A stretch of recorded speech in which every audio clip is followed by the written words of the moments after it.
There is someone who cares. Just find his remnant fold. There is someone who cares without is dark and cold. There is someone who cares. Go where only truth is told. For that someone who cares is Jesus.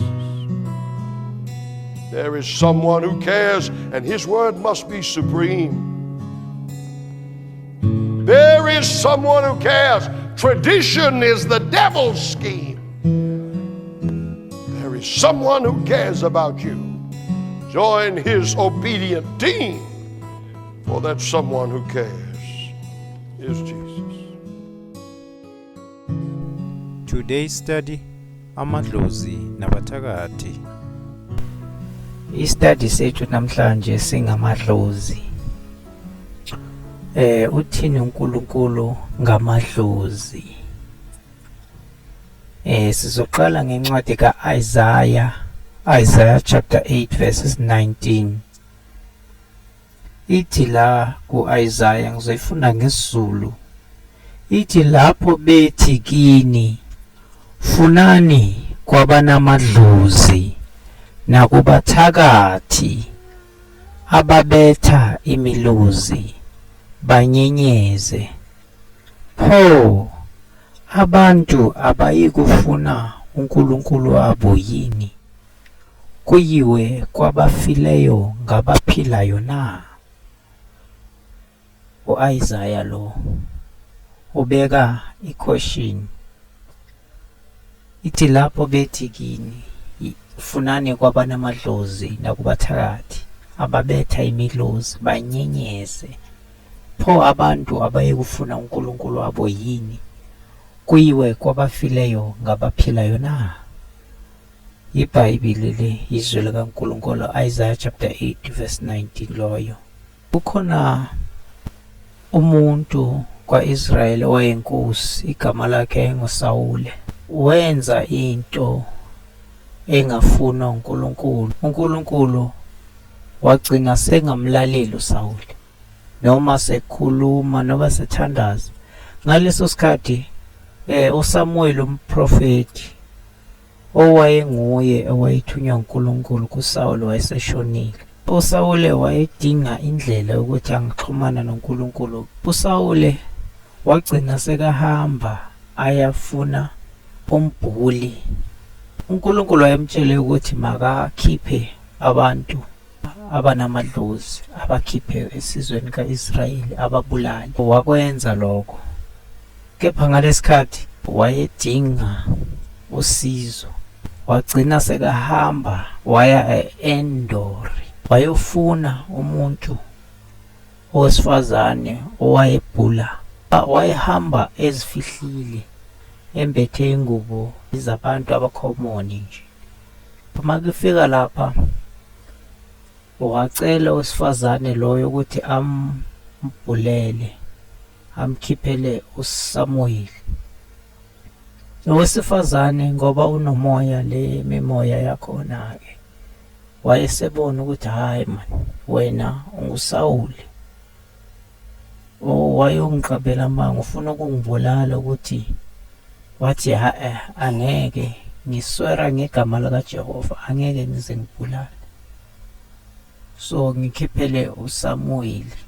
Lo wesifazane wavuma-ke, wambizela-ke uSawule. Ubuza lo wesifazane ukuthi ubonani. Uthi lo wesifazane, ngibona indoda embethe ingubo iqhamuka phansi komhlaba. Ithi iBhayibheli uSawule wacabanga ukuthi uSamuel, bese wakhothama. So le story lesi sithi uSawule wakhothama. Mawufunda incwadi ka1 Chronicles chapter 10 verses 13, le ncwadi lena ikhuluma ngendlela uSawule awafa ngayo. Ithi wafa kanjalo uSawule ngesiphambeko sakhe baqhambuka ngaso kuJehova ngenxa yezwi likaNkulunkulu angaligcinanga, nangokuba kade eyile ukubhula onedlozi ukuba abuze kuye, engabuzanga kuJehova. Ngalokho ke wambulala, wabuyisela umbuso kuDavide indodana kaJese. Izikronike chapter 10 verse 13 le izikronike zokuqala, First Chronicles. Siyaqhubeka bazalwane encwadi yeNumeri, iNumbers chapter 25 verse 1 no 2. Ithi uIsrayeli wahlala eShitimi. Abantu baqala ukuphinga namadodakazi akwaMowabi. Verse 2. Ngokuba babiza abantu ukuba beze emihlatshelweni yawonkulunkulu babo, abantu badla bakhothamela unkulunkulu babo. uIsrayeli wazihlanganisa noBhali Peyori. Intukuthelo kaJehova yayisimvuthela uIsrayeli. So ithi lapha uNkulunkulu wathukuthela abantu bahlala eShitimi, baqala ukuphinga namadodakazi akwaMowabi. Ithi amadodakazi akwaMowabi ababizela ukuthi badle ukudla okwakudla, babekudla ngesikhathi bekhothamela unkulunkulu babo. So amahubo, ngifuna sibheke nakumahubo ngoba uDavide naye uyayikhuluma le ndaba le yakabantwana bakwa-Israyeli ukuthi babeyenzani laphaya eShitimi. So sizoyibheka amahubo chapter 106, amahubo, Psalms chapter 106. Sizofunda uverse 28 no verse 37, sifunde ukuya ku verse 38. Verse 28 sizoqala uverse 28 bazalwane, asiyeni. Bazihlanganisa noBhali Peyori, badla okuhlatshelwe abafileyo. So mayithi lapha kuNumeri babekhothamela unkulunkulu babo, ithi la kumahubo bazihlanganisa noBhali Peyori, badla okuhlatshelwe abafileyo. So babenzani abantwana bakwa-Israyeli? Babedla imihlatshelo yabafileyo. Uyayizwa le ndaba? Babedla imihlatshelo yabafileyo. Uverse 37 athi amadodana namadodakazi abo bawahlabela amadimoni. Uyayizwa le ndaba? Imihlatshelo yani yamadimoni. Uyayizwa le ndaba bazalwane? Ilapho eBhayibhelini lakho le nto le. Verse 37 lo. Okay, verse 38. Bachitha igazi elingenacala, igazi lamadodana abo namadodakazi abo, abawahlabela izithombe zaseKhanani, izwe langcoliswa igazi. So babenza nemihlatshelo kulabantu bafileyo, kulezi thixo lezi zaseKhanani. Izithixo abantu abafileyo ngaleso sikhathi. So ithi babechitha igazi labantwana babo, babechitha negazi. So le ndaba yamadlozi nokuthi kwenziwa ama-sacrifice. Niyayibona bazalwane, le nto le ayiqali manje. uNkulunkulu wayeyizonda kwakudala, babeyenza labantu lento kusiyizinto zama-African kuphela. Awuthi ngiqhubeke bazalwane, awuthi ngiqhubeke. Okay, uDeuteronomy, asiyeni kuDeuteronomy bazalwane. Deuteronomy sizofunda uchapter 32. Ithini la iBhayibheli bazalwane? Ithini la iBhayibheli bazalwane? Ithi bamvusela umhawu ngawo uNkulunkulu babezizwe, bamthukuthelisa ngezinengiso. Yazi inengiso yini bazalwane? Into enyenyikayo, into ecasulayo, ecasula inhliziyo. uNkulunkulu yamcasula lento le. Sekufika verse 17 ithi bahlabela amadimoni angesibo onkulunkulu ababengabazi, onkulunkulu abasha abasandukuqhamuka, ababengasatshwa nguyihlo. So labantwana baka-Israyeli eBhaali Piyori babehlabela amadimoni. Yayizwa le ndaba? Babehlabela onkulunkulu angesibo onkulunkulu, awunkulunkulu abebangabazi, onkulunkulu abasha abasanduqhamuka. So amadimoni la kukhuluma iBhayibheli bazalwane.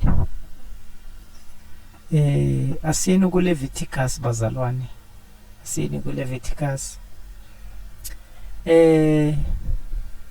Ngifuna sivuthulule le ndaba le, because indaba le egcwele kakhulu ngenkathi lezi esiphila kuzo. Wonke umuntu ukhonza amadlozi, wonke umuntu uma umtshela ngizwi likaNkulunkulu akafuna ukuzwa leyo nto yena. Kepha bazalwane, ngifuna nina nibe armed, nilazi izwi likaNkulunkulu ukuthi lithini ngamadlozi. Ningazwa ngokuthi hayi abafundisi kule nsuku bazokutshela nje ukuthi amadimoni la, abakufundisa ukuthi bayithola kuphi lento. So ngifuna nina bazalwane nizazele izwi likaNkulunkulu ngokwenu. Nalento engifunda la, ngifuna nibhale phansi lamavesi, nizifundele ahlale la ezingqondweni zenu, niwagcine enhlizweni zenu. Okay, asiyeni bazalwane. Leviticus chapter 19 verse 27 no verse 28 ithi anikudilinga amakhanda enu emaceleni, ungoni isilevu sakho emaceleni. Abanye bayefunda le verse, kepha abayifundi ngokubhalwa kwayo ngenhloso nokuthi why kutheni uNkulunkulu asho kanje. Yabona, kunesizathu why uNkulunkulu ekhuluma kanje, kunembangela why esho kanje. So uverse 28 uyasinikeza imbangela yakhona ukuthi why uNkulunkulu ekhuluma kanje.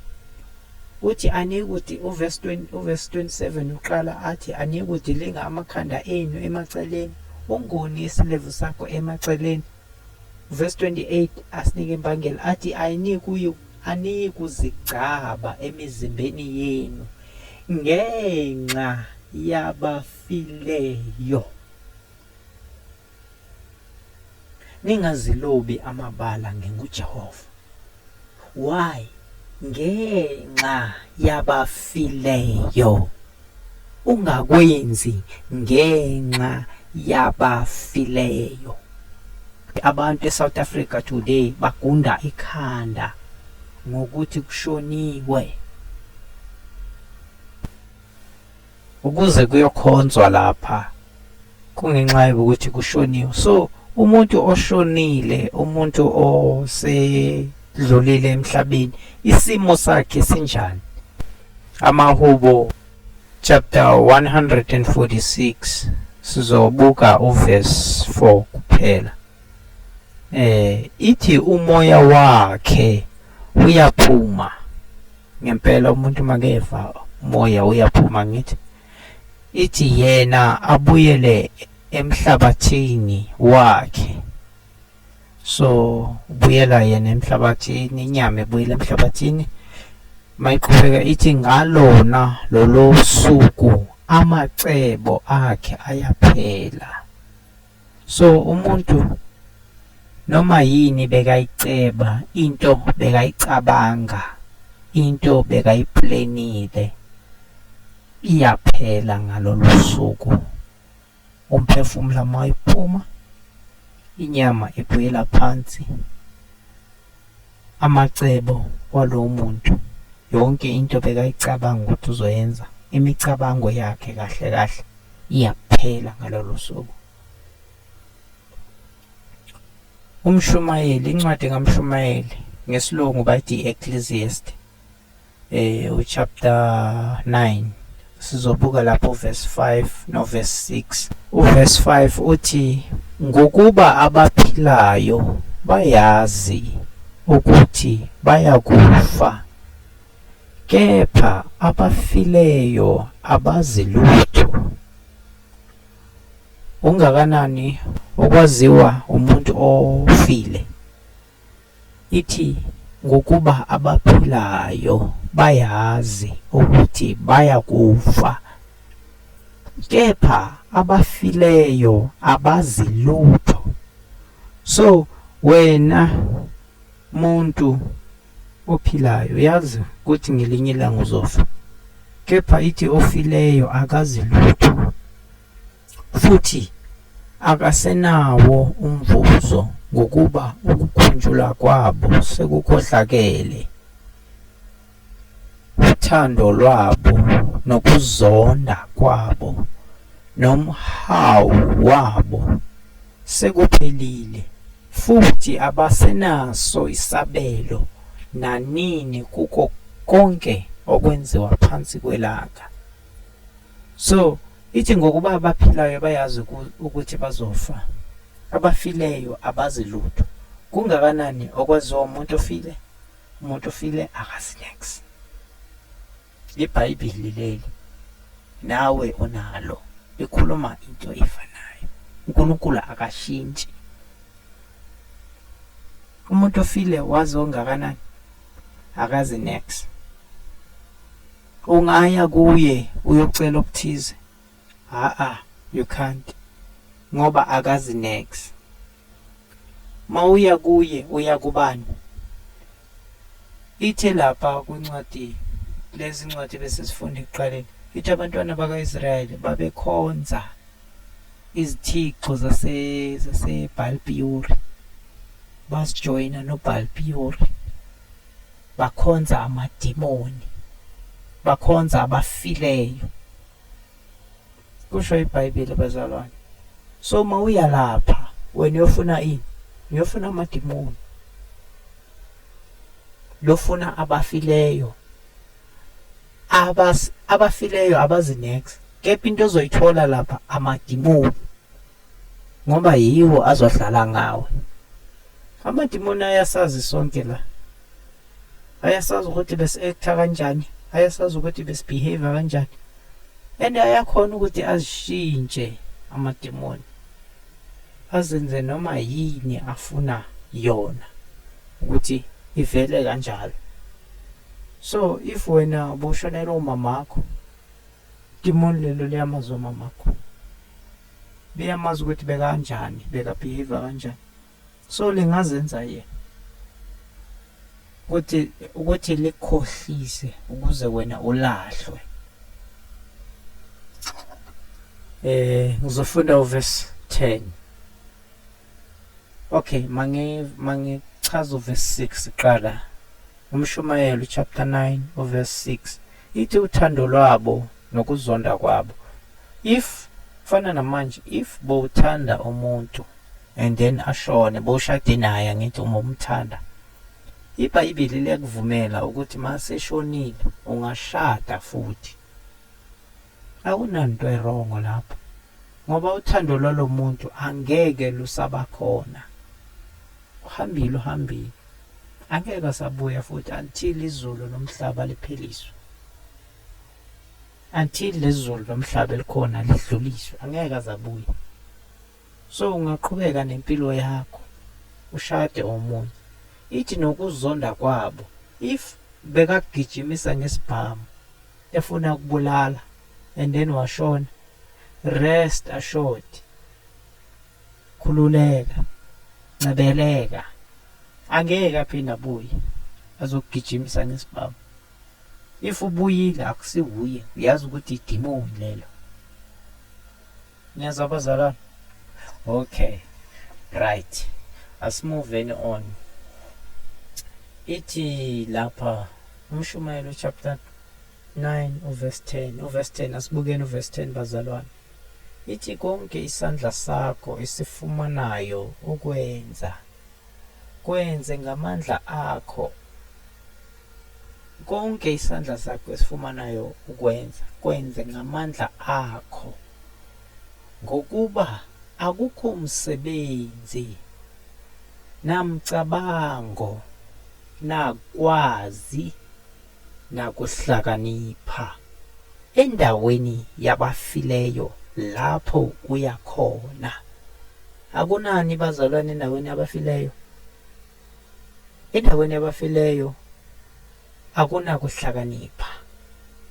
Bangakho abahlakaniphileyo endaweni yabafileyo? Ithi akuna kwazi, alukho ulwazi endaweni yabafileyo. Ithi akunamcabango, akunamuntu ocabangayo lapha ya. Bathulile labantu, bashonile. Ithi akunamsebenzi, angeke bakwenzele lutho labantu, bashonile bazalwane. So wena is either uzokholwa izwi likaNkulunkulu ume ngalo, or uzokholwa into ofundiswe ngabazali bakho, bakutshela bakudukisa njengokuthi banabo badukile. Ngipho uzomamela umdala wezinsuku, or yilabo obabiza ukuthi abadala bakithi. uNkulunkulu uyumdala wezinsuku, uyowazi konke, uyowadala izulu nomhlaba. La abazali bakhe bambiza uQamata, kepha abamlaleli lo Qamata. Laba abadala bakini bambiza umveli nqangi, kepha umveli nqangi abamameli nezwi lakhe ukuthi uthini kulo. Kepha babhizi bathi hayi abafileyo basikhulumela nomveli nqangi. Kanjani? Ngokuthi munye kuphela thina ezweni likaNkulunkulu esimazi ukuthi wafa, ngempela wafa, kepha waphinda wavuka kwabafileyo. Akafanga anymore, uyaphila nguJesu lo. And usimele phambi kukaNkulunkulu. uNkulunkulu akamamele abantu abafileyo. Umuntu ofileyo uthulile uze kupheliswe lezulu nomhlaba, ukuze bavuswe labantu ekufeni. Akunamuntu oyezulwini ofile, akekho namunye. Sisazofunda abazalwane. So konke isandla sakho esithola ukuthi sekwenze, kwenze ngamandla akho onke. If uthanda umzali wakho, ufuna ukumenzela okuthize, menzele asaphila. Nalo umaflowers ofuna ukumthengela wena, umthengele asaphila.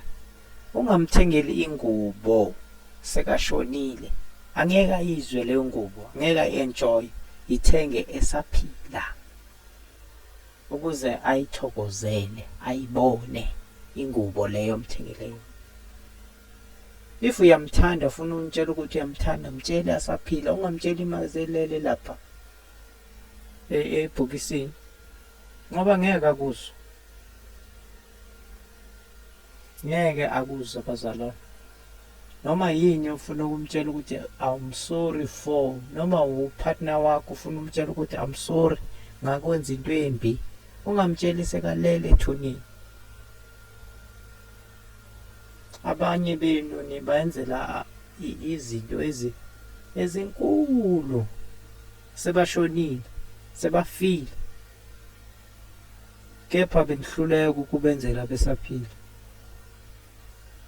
Siya kuLeviticus chapter 20 verse 6 no 7. Ithi lapha, nalowo muntu ophendukela kwabanamadlozi nakubathakathi ukuya kubo ukuba aphinge, ngiyakubeka ubuso bami bumelane nalowo muntu, ngimnqume kubantu bakubo. Nalowo muntu ophendukela kwabanamadlozi nakubathakathi ukuya kubo kuba aphinge, ngiyakubeka ubuso bami bumelane nalowo muntu, ngimnqume kubantu bakubo. Ithi-ke kuverse 7, ngalokho zingcwaliseni nibe ngcwele ngokuba nginguJehova uNkulunkulu wenu. Nibo zingcwalisa bazalwane, singcwaliseni. Uzingcwalisa nje ukuhlukana nento ezibhedayo, ulalela uNkulunkulu ukuthi uthini, ukuzingcwelisa lokho. Leviticus chapter 20 verse 26 no verse 27. Leviticus chapter 20 verse 26 no verse 27. Ithi lapha, niyakuba ngcwele kimi ngokuba mina Jehova ngingcwele, nginahlukanisile nabezizwe ukuba nibe ngabami. Verse 27, owesilisa noma owesifazane elikubo idlozi noma umthakathi, bobulawa nokubulawa, bakhandwe ngamatshe, igazi labo libe phezu kwabo. How serious was God? uNkulunkulu akashintshi bazalwane, futhi angeke azashintshele thina, ngoba thina singabantu siyashintsha, nemicabango yethu iyashintsha, kepha uNkulunkulu yena mayikhuluma izwi lakhe akashintshi. Kwincwadi kaHezekeli chapter 33 ithi, wena ke ndodana yomuntu, ngikubeke umlindi kuyo indlu yakwa-Israyeli. Izwa izwi lomlomo wami, ubaxwayise kuvela kimi. Lapho ngithi komubi, muntu omubi uyakufa nokufa, bese ungakhulumi ukuba umxwayise omubi ashiye indlela yakhe. Lowo omubi uyakufa ngenxa yobubi bakhe, kepha igazi lakhe ngiyakulibisa esandleni sakho. Kepha uma uxwayisa omubi ukuba ashiye indlela yakhe, abuye kuyo, angabuyi kodwa endleleni yakhe, uyakufa ngenxa yobubi bakhe, kepha wena uzikhululile.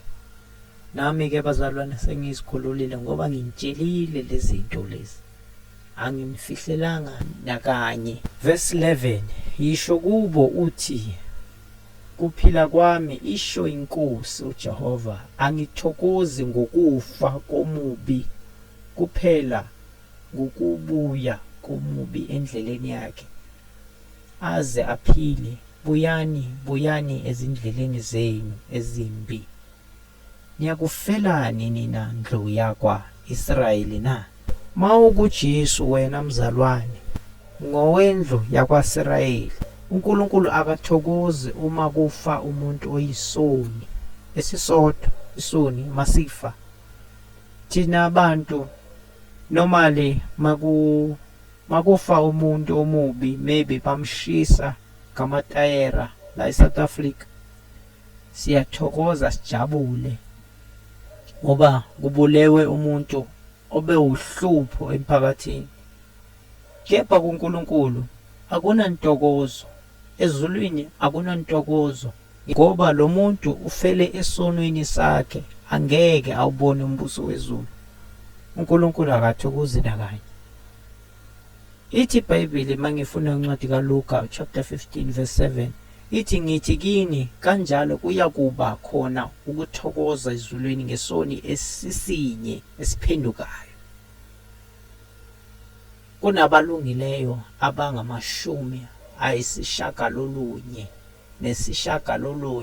abangasweli ukuphenduka. Niyayizwa lento bazalwane? Kunentokozo ezulwini makuphenduka isoni esisodwa. Ithi lapha ke, ithi bafika kuwe njengokufika kwabantu, bahlala phambi kwakho njengabantu bami, bezwa amazwi akho, abawenzi kodwa, ngokuba ngomlomo wabo babonakalisa uthando olukhulu, kepha inhliziyo yabo ilandela inzuzo yabo. Bheka uyisihlabelelo esithandekayo, sonephimbo elimnandi kubo, obetha kahle ngogubhu, ngokuba bezwa amazwi akho, abawenzi kodwa. Lapho lokhu kufika, bheka kuyeza, bayakwazi ukuthi kwakukho umprofeti phakathi kwabo. So nizwile bazalwane, isiprofeto sikaNkulunkulu sikhulumile. Uthi uNkulunkulu, uJesu ke makekhuluma yena kuJohane chapter 8 verse 31 uthi khona uJesu, ithi lapha khona uJesu wathi kubaJuda abase bekholiwe nguye, uma nimi ezwini lami ningabafundi bami. Isibili ningabafundi bami uma nimi ezwini lami. Ningasiyibo laba abezwa kuphela, kungabi ngathi izwi kaNkulunkulu liyangena ngapha liyaphuma ngale. Incwadi kaDuteronomy chapter 18 verse 10 kuya ku-14 ithi makungafunyanwa kuwe umuntu odabulisa indodana yakhe noma indodakazi yakhe emlilweni, noma umbhuli, noma ohlola imihlola, noma owenza imilingo, magic, noma umlumbi, noma owenza iziphonso, noma obhula amadlozi emadlozini, noma umthakathi, noma umlozikazana, ngokuba yilowo nalowo ozenza lezi zinto uyisinengiso kuJehova. Ngenxa yalezi zinengiso uJehova uNkulunkulu wakho uyabaxosha phambi kwakho.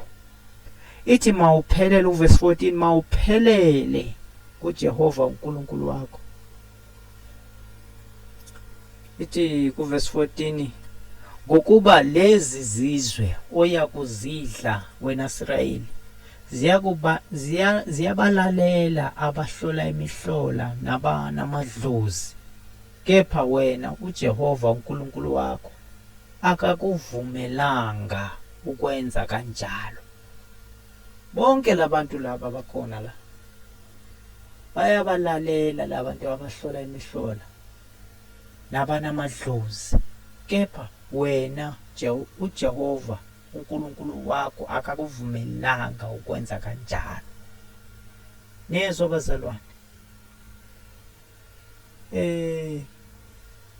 kwincwadi yezenzo chapter 16 verse 16 kuya ku-19 asifunde qha. Ithi kwathi siya endaweni yokukhuleka, kwahlangana nathi intombazana enomoya wobungoma eyayitholela abaniniyo inzuzo enkulu ngokubhula.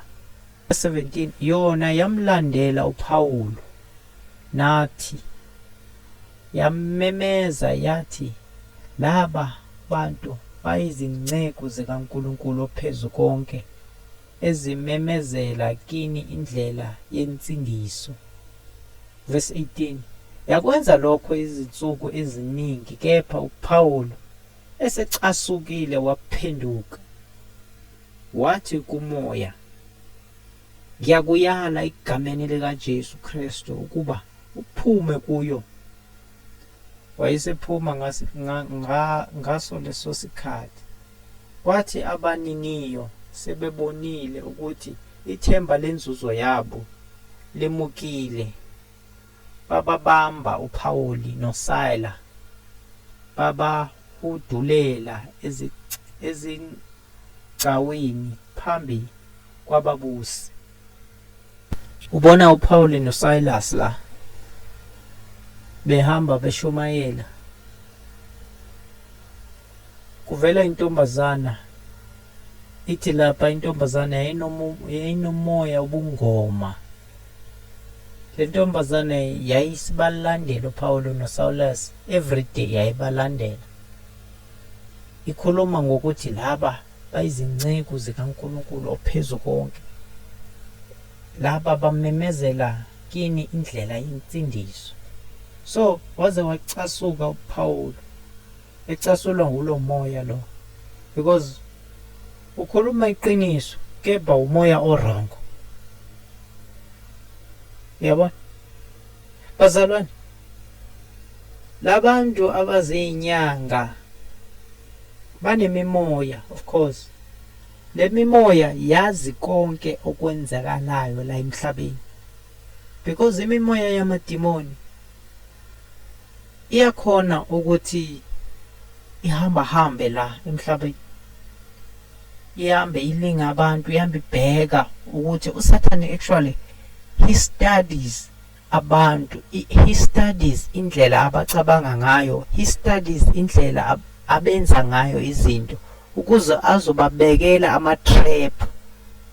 So nawe mzalwane, if you are not grounded in the word of God, if you are not rooted ezwini likaNkulunkulu, ithi iBhayibheli ukholo luza ngokuzwa izwi likaNkulunkulu. Olwakho ukholo mzalwane luze kanjani? Ufike kanjani ukuthi ukholwe? Ngiyezwa abanye bazalwane bathi hayi vele thina sikholwa endabeni yabantu abafile.